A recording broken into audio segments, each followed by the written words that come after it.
Salmo 115. Dice la palabra de Dios así: no a nosotros, oh Jehová, no a nosotros, sino a tu nombre da gloria, por tu misericordia, por tu verdad. ¿Por qué han de decir las gentes, ¿dónde está ahora su Dios? Nuestro Dios está en los cielos, todo lo que quiso ha hecho. Los ídolos de ellos son plata y oro, obra de manos de hombres.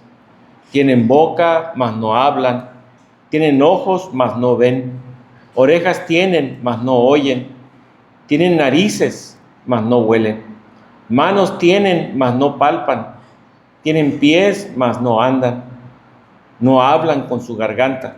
Semejantes a ellos son los que los hacen, y cualquiera que confía en ellos. Oh Israel, confía en Jehová. Él es tu ayuda y tu escudo. Casa de Aarón, confiad en Jehová. Él es vuestra ayuda y vuestro escudo. Los que teméis a Jehová, confiad en Jehová. Él es vuestra ayuda y vuestro escudo. Jehová se acordó de nosotros, nos bendecirá. Bendecirá a la casa de Israel. Bendecirá a la casa de Aarón. Bendecirá a los que temen a Jehová, a pequeños y a grandes. Aumentará Jehová bendición sobre vosotros y sobre vuestros hijos. Benditos vosotros de Jehová, que hizo los cielos y la tierra.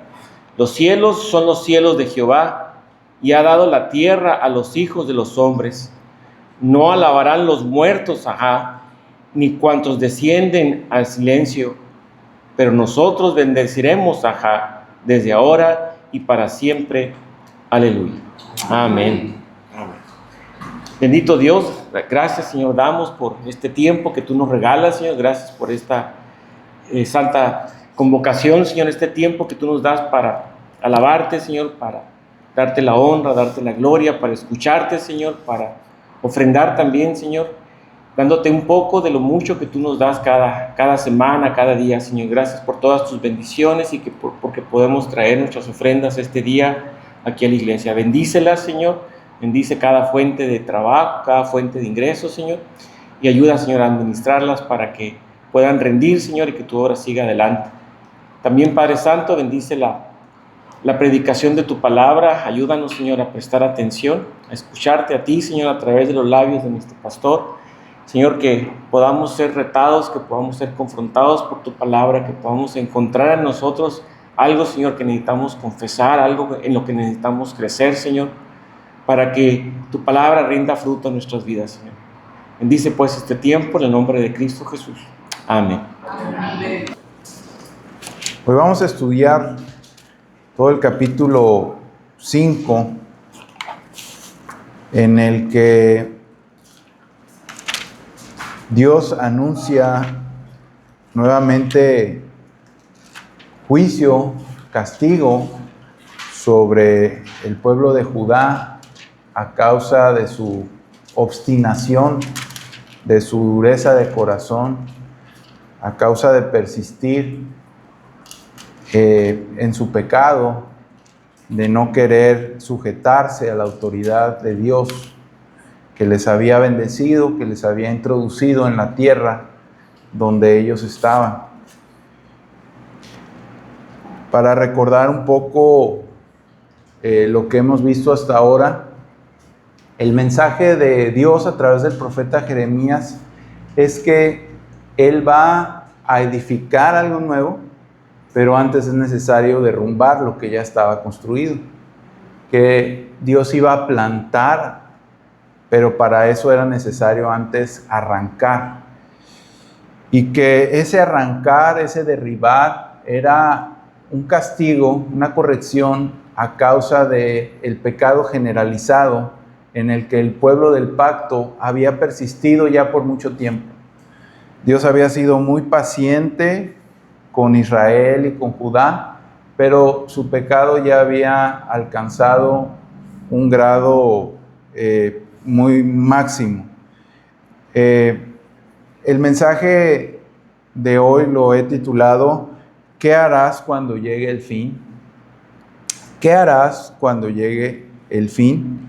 Y está basado en la manera como termina este mensaje. Esa es la pregunta que Dios le hace al pueblo. ¿Qué vas a hacer cuando todo esto acontezca? ¿Verdad?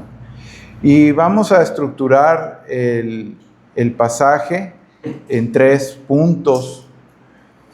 Entre los versículos 1 y 9, el primer punto es: Dios busca verdad, pero encuentra deslealtad. Dios busca verdad, pero encuentra deslealtad. El segundo punto, entre los versículos 10 al 19, Dios habla fuego, pero el pueblo lo trata como viento. Dios habla fuego, pero el pueblo lo trata como viento.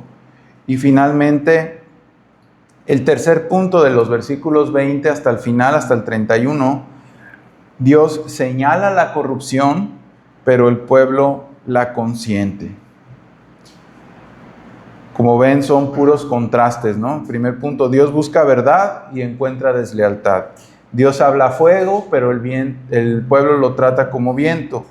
Dios señala corrupción, pero el pueblo la consiente, ¿no? Y también hemos visto que Dios no simplemente ejecuta su castigo, ¿no? Lo cual sería justo, pero hemos visto cómo antes de ejecutar el juicio, Dios le dice al pueblo que va a ser castigado por qué cosas es que les viene ese castigo, ¿verdad? Para ser, digamos, justos, Dios les anticipa qué les va a pasar y por qué, ¿no? Y además les da una oportunidad para enmendar su camino, para arrepentirse. Y esto no es otra cosa que la gran misericordia y paciencia que tiene nuestro Dios, ¿no? Entonces vamos con el primer punto. Dios busca verdad, pero encuentra deslealtad, ¿verdad? Entre su pueblo. Comienza haciendo una alusión al Salmo 14, cuando en un sentido figurado Dios ve desde lo alto toda la tierra que Él ha creado para ver si entre los hombres hay un justo, ¿no? Un salmo que cita, por cierto, Pablo en Romanos 3, cuando dice no hay justo ni aún uno. Él está citando el Salmo 14. Pero aquí el lugar no es tanto toda la tierra, sino las calles de Jerusalén. Versículo 1 dice: recorran las calles de Jerusalén y miren, ahora infórmense, busquen en sus plazas para ver si hayan hombres, si hay alguno, por lo menos uno, que haga justicia, que busque verdad, y yo la perdonaré. ¿Y cuál es el resultado? Versículo 2, aunque digan, vive Jehová, juran falsamente. Ya hemos visto cómo vive Jehová era una frase como poner a Dios de testigo, ¿no? Como decir, así como vive Dios, así como su nombre es santo y delante de Él puedo decir cualquier cosa, ¿no? Algo que digamos, ameritaba una promesa solemne o algo, pero ellos usaban el nombre de Dios como si fuera algo sin valor. Y dice el 3, oh Jehová, ¿no miran tus ojos a la verdad? Los azotaste y no les dolió, los consumiste y no quisieron recibir corrección. Endurecieron sus rostros más que la piedra, no quisieron convertirse. Ya habían experimentado la destrucción a mano de los asirios, el reino del norte, ¿verdad? Israel. Ya habían visto ellos, habían sido testigos de eso, y era de esperar que aprendiendo de la ruina ajena ellos enmendaran su camino, pero no, persistieron. Aparte, ya había habido ocasiones en las que había habido incursiones de ejércitos enemigos dentro del territorio de Judá. Judá desde unos 90 años antes que se diera esta profecía, en tiempos del rey Asa, ya había quedado tributaria a Asiria, o sea, ya no era un reino plenamente autónomo, ya estaba bajo dominio extranjero, y aún así ellos persistían en su pecado. Entonces vemos cómo era un momento en el que no había ni uno que hiciera justicia, que buscara la verdad. Y fíjese cómo Dios está dispuesto a detener su castigo sobre Jerusalén si era hallado en ella por lo menos una persona justa. Y esto nos recuerda la intercesión de Abraham por Sodoma y Gomorra en Génesis 19, cómo Abraham trata de detener su destrucción total, diciéndole a Dios, bueno, Dios, es que, y si hubiera por lo menos 50 justos, tú perdonarías a Sodoma y Gomorra. Y Dios le dice, sí, por amor a ellos no la destruiría. Pero luego como que Abraham recapacita y dice, híjole, tal vez me fui muy arriba. Y Señor, ¿y por 40? Dice Dios, bueno, si hay 40, no la destruiría. Y así se va bajando, ¿verdad? En decenas, 30, 20, y ya después pide disculpas a Dios y le dice, bueno, Dios, ya por último, si hubiera 10, por amor a esos 10 no la destruiría. Pero fíjense, ahí se quedó Abraham. Pero fíjense cómo la misericordia de Dios es todavía más grande que la que pudo haber tenido Abraham, porque dice, con que encontrara uno, por amor a ese uno no destruiría la ciudad. El caso es que dice Dios, no hay ni uno. No hay ni uno. No responden al castigo correctivo. Fíjense cómo esos azotes de Jehová no fueron para destruirles, fueron para corregirles. Así como cuando uno disciplina a sus hijos, no está pensando en destruirles, sino en que ese dolor que uno les causa, un dolor, vamos a decir, dosificado, es para corregirles. Pero ellos habían persistido en su maldad. La frase es que endurecieron sus rostros más que la piedra, no quisieron convertirse. Después viene una reacción, ¿verdad?, del profeta, ¿no? Dice, pero yo dije, bueno, estos son pobres, han enloquecido, pues no conocen el camino de Jehová, el juicio de su Dios. Iré mejor, o entonces, a los grandes y les hablaré, porque ellos conocen el camino de Jehová, el juicio de su Dios. Pero a la sorpresa del profeta dice, pero ellos también quebraron el yugo, rompieron las coyundas. O sea, tanto la gente común como los más educados y conocedores se habían apartado de Dios. Tal vez alguien pudiera pensar que como era gente pobre, vamos a decir gente sencilla, no muy conocedora, pues por eso se habían apartado de Dios, ¿no? Pero bueno, ¿qué tal si vamos con la gente educada o con los sacerdotes o con la gente que debería tener un conocimiento religioso, teológico? Y dice el profeta, ellos también quebraron el yugo y rompieron las coyundas, dice esa frase. ¿Qué significa esa frase? Romper el yugo, bueno, quebrar el yugo, romper las coyundas. Bueno, el yugo es un implemento agrícola de madera que se coloca sobre los bueyes que se usan para arar el suelo. Y las coyundas son cuerdas, generalmente de cuero, que sirven para amarrar el yugo en los animales de tiro. Y esta es una frase que Jeremías repite, de hecho ya la ha dicho antes, cuando estudiamos el capítulo 2, en el versículo 20 dice, porque desde muy atrás rompiste tu yugo y tus ataduras y dijiste, no serviré.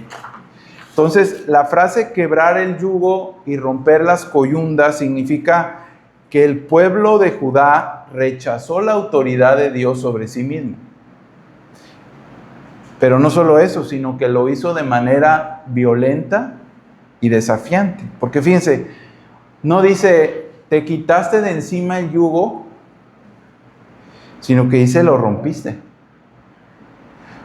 O sea, imagínense un buey que se usa para arar, que se rebele contra su amo y dice, no me lo quito y mira, lo pisoteas a que lo rompa, ¿verdad?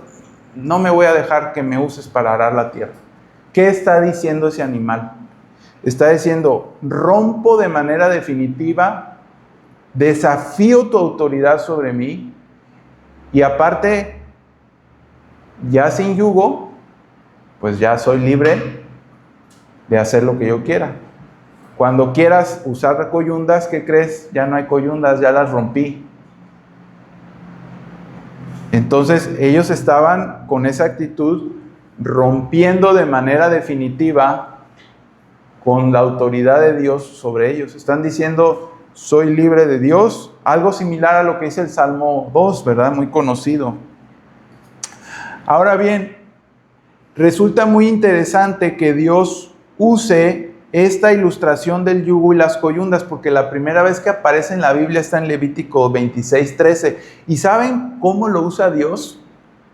Fíjense cómo dice, yo Jehová vuestro Dios, que os saqué de la tierra de Egipto, para que no fueseis sus siervos, y rompí las coyundas de vuestro yugo, y os he hecho andar con el rostro erguido. Es decir, aquí se usa para decir, más bien, lo usa Dios diciendo, yo los liberté de Egipto y tomé las coyundas de su yugo, las rompí y los hice caminar con el rostro erguido. Es decir, libres y en control de sus propias vidas. O sea, el rostro erguido es lo contrario al rostro agachado, ¿no? El que es esclavo y siervo no les es dado mirar de frente a su amo, o sea, tiene que andar así, con el rostro agachado. Estaba escuchando el otro día a una persona de Durango decir que si en Durango estás en un alto y se te empareja una camioneta del año con vidrios polarizados, ni siquiera la voltees a ver, porque te pueden balacear. O sea, mirada así agachada, ¿no? Y dice aquí Dios, yo rompí esas coyundas para que ustedes estén libres del yugo que tenían y puedan caminar con la frente en alto, como un hombre libre, con el rostro erguido. Qué irónico entonces resulta que generaciones más adelante es Israel quien quiere romper su vínculo con el Dios que lo liberó. Eso se llama deslealtad. Por eso dice en el versículo 6, se han aumentado sus deslealtades. Y por esa razón los depredadores los iban a devorar. Porque si salían de sus ciudades, dice que el león de la selva, el lobo del desierto y el leopardo los iban a devorar. Y estos animales depredadores es una alusión al tipo de ataques que ellos podían esperar, ¿no? El león representa la fuerza, el lobo la voracidad y el leopardo el ataque sorpresa, ¿no? Dice en el versículo 7, ¿cómo te he de perdonar por esto si tus hijos me dejaron y juraron por lo que no es Dios? Los sacié y ¿qué era de esperar? Pues que ellos estuvieran agradecidos y obedecieran a Dios. No, dice, y adulteraron. En casas de rameras se juntaron, cometieron adulterio, deseando a la mujer de su prójimo. Y dice Dios, ¿no había yo de castigar esto? ¿De una nación como esta no se habría de vengar mi alma? Es una pregunta retórica y la respuesta evidente es sí. O sea, mientras Dios les bendecía, ellos persistían en pecar. Esta es una reacción desproporcionada y justa. O sea, ellos recibían el bien y respondían con el mal.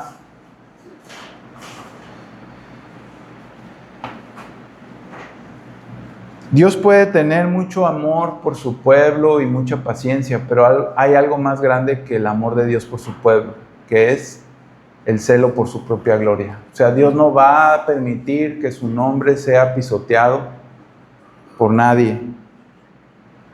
Entonces Dios tiene que actuar en cierto momento y va a reaccionar. Él no es indiferente. Así llegamos al segundo punto de nuestro mensaje. Dios habla a fuego, pero el pueblo lo trata como viento. Dice en el versículo 10, escalad sus muros y destruir, pero no del todo. Quitad las almenas de sus muros, porque no son de Jehová. Aquí vemos a Dios, el soberano, como si diera órdenes, ¿no? Está hablando a otros, posiblemente a ejércitos enemigos que no conocen a Dios, pero aún así le sirven sin saberlo. Y les ordena traspasar los muros de Judá y destruirla, pero no toda. En su misericordia, Dios va a conservar un remanente entre los habitantes de Judá, a partir del cual Él va a cumplir su promesa de reedificar en Cristo Jesús. ¿Qué es lo que Dios ordena quitar? Dice, las almenas de sus muros, porque no son de Jehová. No estamos muy familiarizados con esa palabra, ¿verdad? Porque ya no vivimos en ciudades fortificadas, pero las almenas de los muros eran salientes que se usaban como protección, donde se podían esconder los arqueros.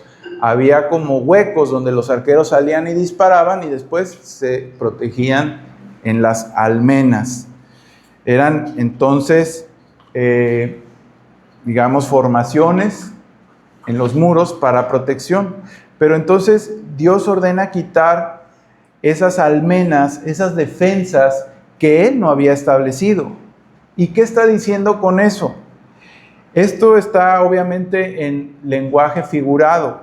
Lo que Dios está diciendo es que Él iba a quitar todo lo que le daba a Judá una falsa seguridad.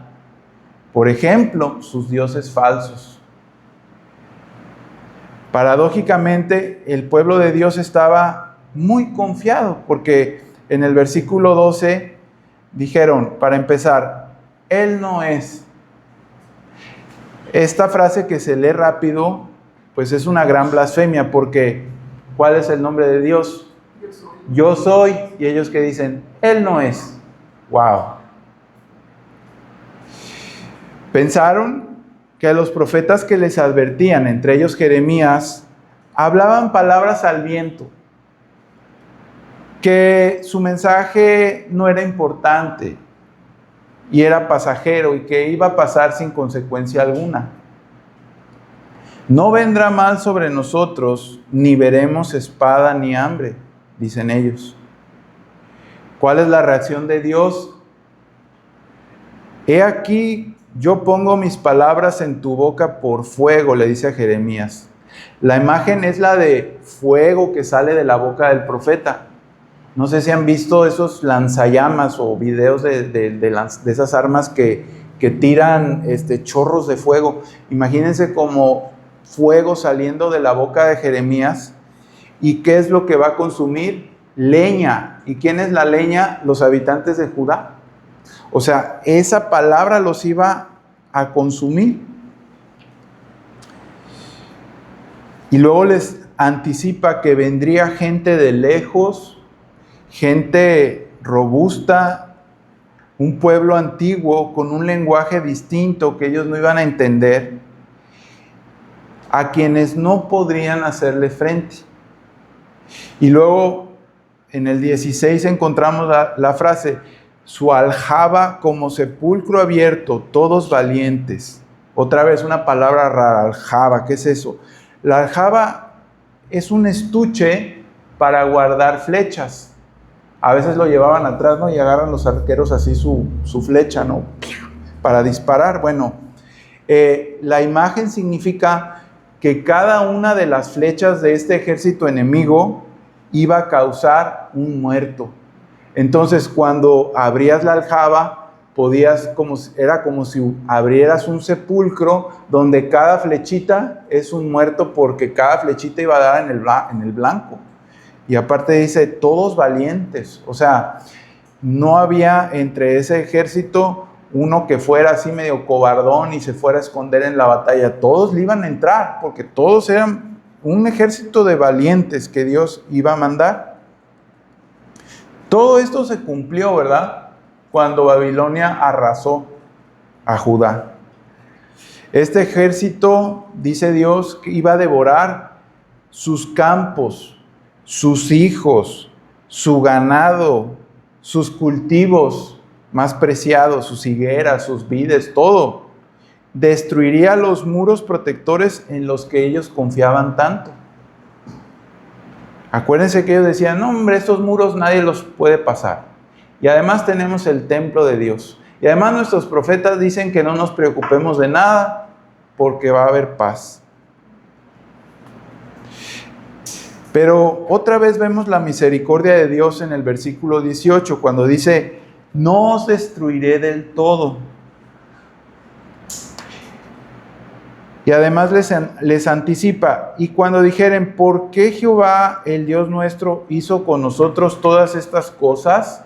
Entonces les dirás, de la manera que me dejasteis a mí y servisteis a dioses ajenos en vuestra tierra, así serviréis a extraños en tierra ajena. O sea, Dios aquí les adelanta lo que debían responder estando en el exilio, porque iba a surgir la pregunta. A ver, ¿cómo es que su Dios permitió que fueran destruidos y llevados como presos de guerra a un país ajeno y lejano? La respuesta, dice Dios, cuando les pregunten eso, es, como nosotros servimos a dioses extraños en nuestra tierra, entonces Dios nos trajo a tierra ajena a servir a un pueblo extraño. Es como decimos ese dicho popular, ¿no? Dios te deja probar una cucharada de tu propia medicina, ¿no? Lo irónico de todo esto. Otra vez, es un castigo correctivo, ¿verdad? Y así llegamos a nuestro tercer y último encabezado.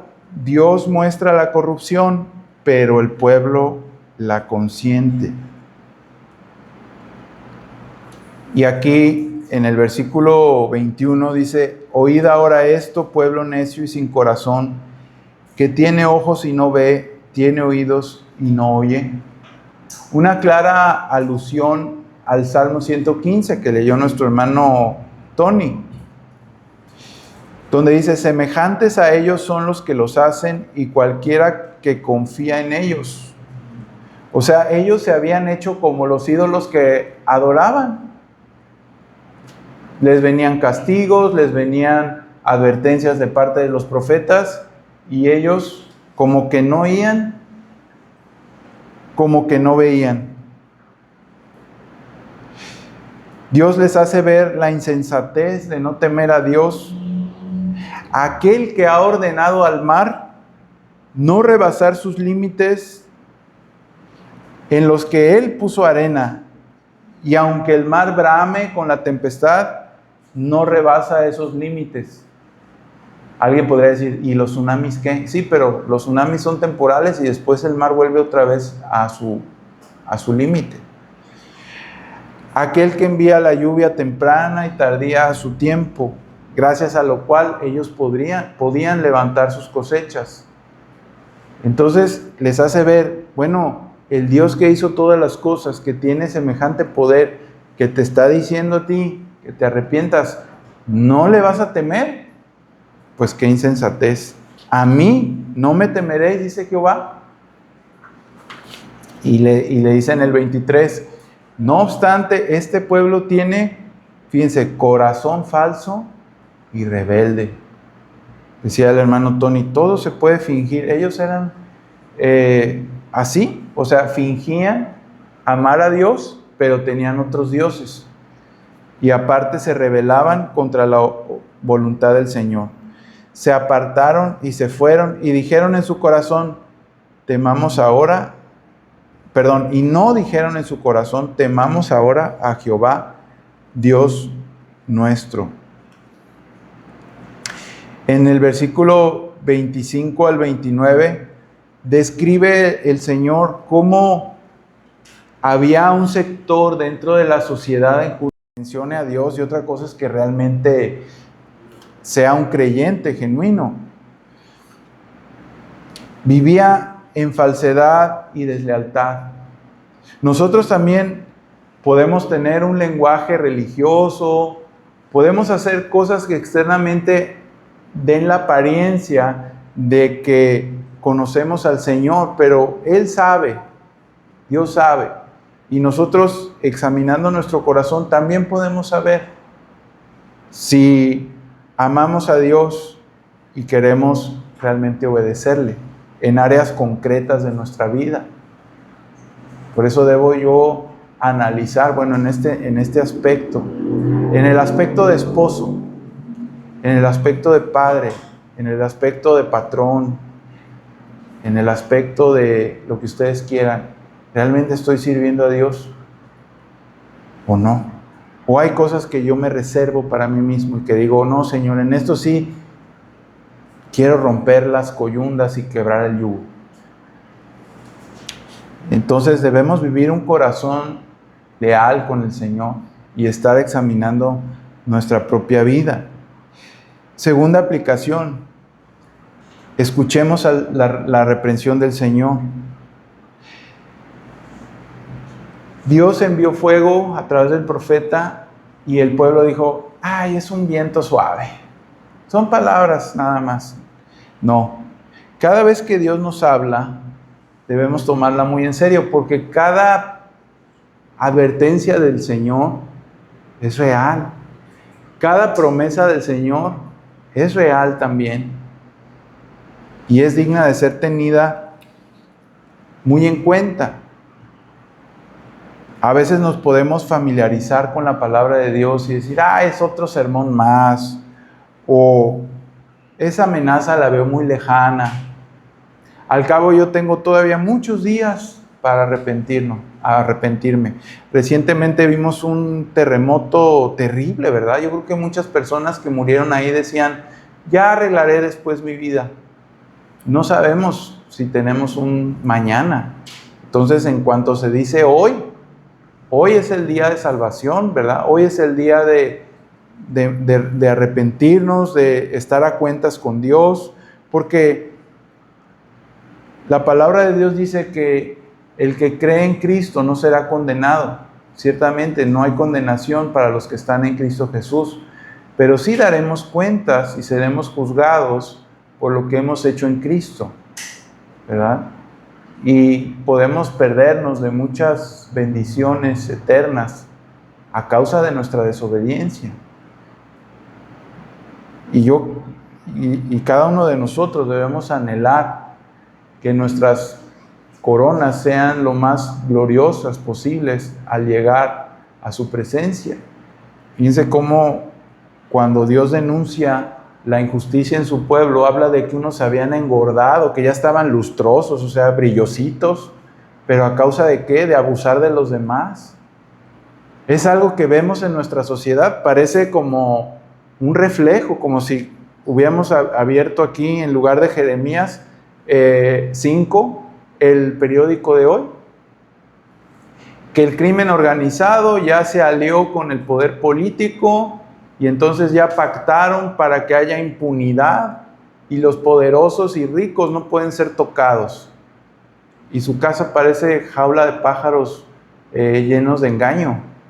O sea, como si estuviéramos leyendo hoy en día las noticias. ¿Qué podemos esperar de una nación así que reciba juicio? Y si viene el juicio de Dios, vamos a decir, merecido lo tenemos. Porque es tal lo que Dios desaprueba. ¿Y dónde está la viuda? ¿Dónde está el huérfano? ¿Dónde está el pobre? ¿Dónde está el necesitado?